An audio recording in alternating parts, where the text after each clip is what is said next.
తర్వాత ఉపన్యాసం నాగేశ్వరరావు గారు అనమాట. ఓకే. సో నాగేశ్వరరావు గారు వచ్చారు. వచ్చి డైరెక్టరు, ప్రొడ్యూసరు వాళ్ళందరినీ అభినందించి ఈ సినిమా 100 రోజులు ఆడినందుకు టీం అంతా కూడా అభినందించి, సోదరులు రామారావు గారు ఒక మాట అన్నారు.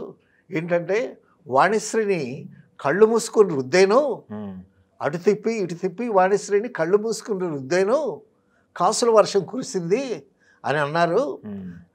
అన్నగారు సోదరుడు రామారావు గారు కళ్ళు మూసుకొని రుద్దితేనే కాసుల వర్షం కురిసింది, కళ్ళు తెరిచి రుద్దితే కనక వర్షం కురిసేది అని అన్నారు. అనేసరికి రామారావు గారితో పాటు ఆ డయాస్ మీద ఉన్న వాళ్ళు, ప్రేక్షకులు వాళ్ళందరూ ఆయన చమక్కి పగలబడి నవ్వారు. అటువంటి చమక్కులు వేస్తూ ఉంటారు నాగేశ్వరరావు గారు. రామారావు గారు కళ్ళు మూసుకొని వాణిశ్రీని రుద్దితేనే పైసలు కురిసాయి అన్నారు. అదే కళ్ళు తెరిచి రుద్దితే వాణిశ్రీని కనక వర్షం కురిసేది అని ఈయన చమక్ అనమాట.